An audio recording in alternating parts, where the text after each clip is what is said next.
उज्जवल Bharat news crime special report पर आप सभी का स्वागत। છેલ્લા 2 મહિનાથી મે અને જૂન મહિનાથી વલસાડ જિલ્લાના નાના પોંડા વિસ્તાર, ધરમપુર વિસ્તાર, ઉમરગામ વિસ્તાર અને વલસાડ સિટી વિસ્તારમાં એક ચોક્કસ બાઇક ઉપર આવતા 2 માણસો, ખાસ કરીને બાઇક પણ કન્ફર્મ હતું યુનિકોર્ન બાઇક, એની પર આવતા 2 માણસો જે ગામડાના અલગ અલગ ગરીબ માણસો જે રસ્તા પરથી પસાર થતા હોય એમનો સંપર્ક કરતા હતા અને એમને વાતોમાં ભોળવતા હતા. એમને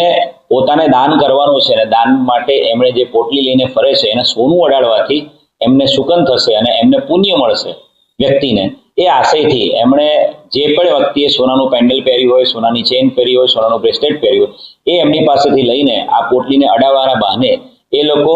નજર ચૂકવીને એ સોનાના પેન્ડલ અને સોનાની ચેન એ ચોરી લેતા હતા. આ જે બનાવ છે એવા અલગ અલગ બનાવો ધ્યાન પર આવતા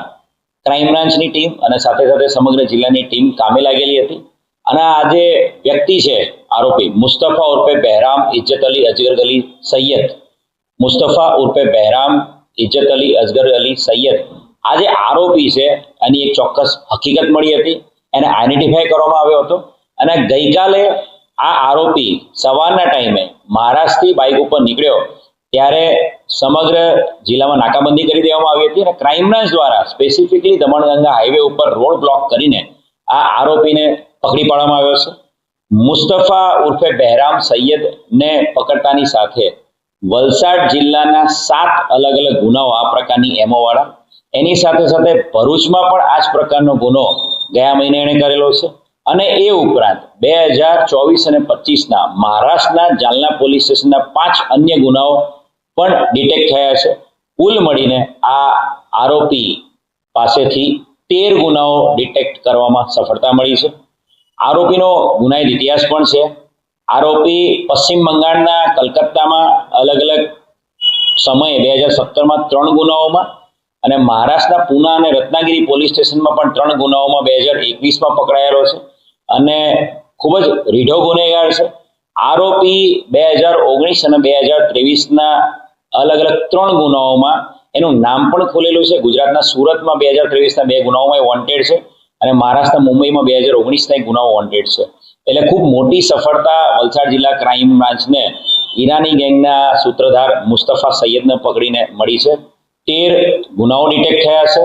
3 ગુનાઓમાં વોન્ટેડ હતો, એમાં પણ એની અટક કરવામાં આવશે અને ભવિષ્યમાં આની સાથે જે સંકળાયેલા આરોપીઓ છે એ બાબતે પણ કાર્યવાહી કરવામાં આવશે. મુંબઈ અને મહારાષ્ટ્રની જે પોલીસ છે એને પણ આ બાબતે જાણ કરવામાં આવેલી છે.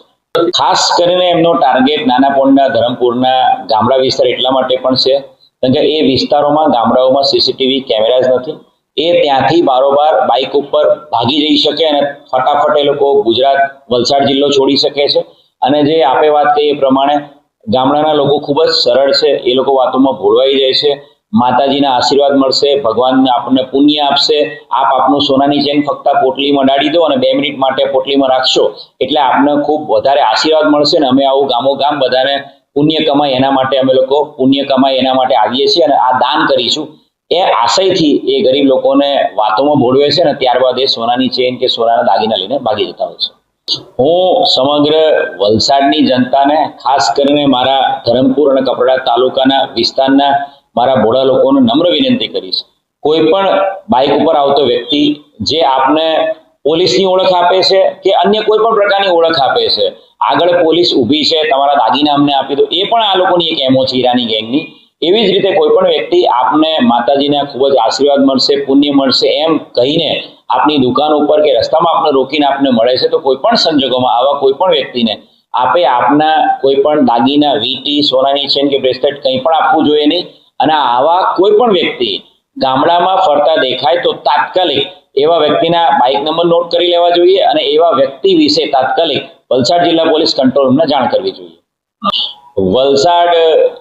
જિલ્લા પોલીસે આજે બનાવો બન્યા છે છેલ્લા 2 મહિના અલગ અલગ જે પ્લેસીસ પર બનાવો બન્યા છે